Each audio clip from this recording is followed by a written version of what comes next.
I think I will now be an optimist during a year of pessimism because, frankly, things are good. I'm not kidding. I got a call out of the blue this morning from a filmmaker. Remember 2 years ago I told you I was going to do the Michael Savage story? And then I kind of talked to other filmmakers, and I got distribution, then I dropped it, and I went on and wrote Psychological Nudity, and I didn't really want to do it. I swear to you, I got a call out of the blue from the filmmaker who did the Reagan DVD, actually a great one. He's a fabulous documentarian. And we're talking again, and I may do it. I said, why not? He said, you don't even understand how important you are. You don't understand that 50 years from now you're going to be remembered as a great man. I said, please, I'm good at what I do, but I'm not a great man. He said, don't underestimate yourself. He said, don't let your detractors define you. He said, the millions of people who listen to you define you, not the detractors who are attempting to define you. He said, do you realize what you have in your archive should be in a locked vault like in, Iron Mountain? I said, what are you talking about? He said, you have thousands of feet of footage of you in the Fiji Islands collecting plants as a young ethnobotanist with your young family. He said, you can't reproduce that stuff. He said, you have hundreds of hours of audio tape of you on the radio going back all these years, all edited and ready to go. He said, that should be locked up in a vault. He said, have you any idea? He said, I did Reagan's movie. He said, I know what you're doing here, how important it is. So that's number two. And then he said, what about all the events you were in the past, the video you have of that with the audience at the various and sundry places you appeared? He said that you have a movie already made, fundamentally. So I think we're going to do this in the 09. I was speaking with someone in New York who's very powerful, who had a best-selling movie last year, and he said, absolutely, you have an audience for this. So I think I'm going to do the movie this year. I never was a supporter of Bush. For 8 straight years, I was quite a critic of Bush.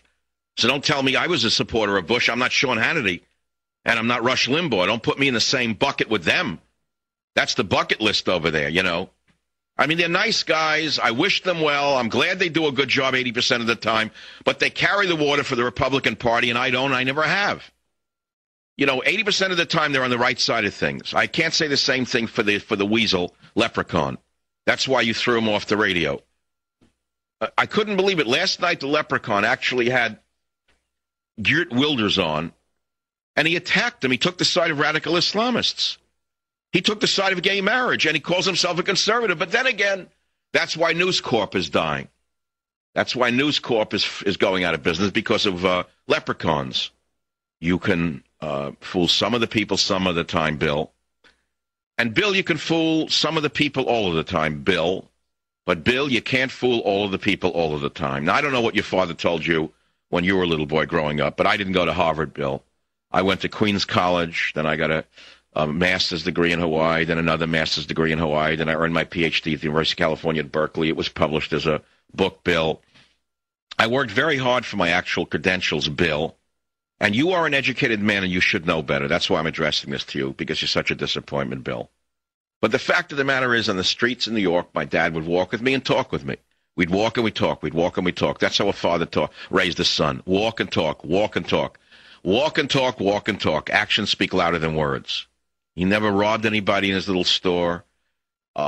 He never took a penny that wasn't his. Never took a dime of welfare. I'm sure that goes for you too, Leppy. But he said to me that there was once a great president named Lincoln who said you can fool some of the people some of the time, and you can fool some of the people all of the time, but you can't fool all of the people all of the time.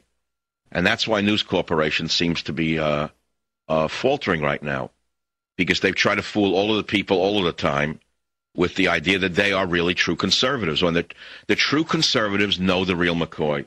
They know what Borders language and culture sounds like. They know what Borders language and culture should sound like, and they're not hearing it anywhere on the News Corp grapevine. They're hearing it on the Savage Nation. Now, admittedly, I'm third in the nation on talk radio. That's good enough for me. I have no desire to be number 2 or number 1. I don't even care if I fell to number 5 or 10. It wouldn't matter to me. Do you understand that I'm not in it for me anymore? I'm way past the curve of caring. I'm in it for you. I'm in it for America. Or I would have left radio maybe 2 years ago. I'm in it because I believe in what I'm saying, and I believe the message is more important now than ever before. And I believe that if men like me leave the stage, all is lost. Not just me alone. I'm not carrying the world on my shoulders. But how many guys out there like me are daring to stand up to this monstrous fraud called the Obama administration? How many people have dared stand up and put their neck out to so many other powerful lobbying interests that, as I have done. Nobody. Does that make me brave? Well, it makes me foolish as far as I'm concerned. But I'm past the age of considering the other way.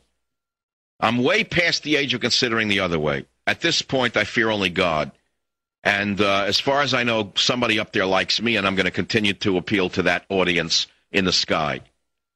And on that note, I'll be back with Philip Berg to talk about the president's non-birth certificate for CNN and everybody else who doubts that. Savage.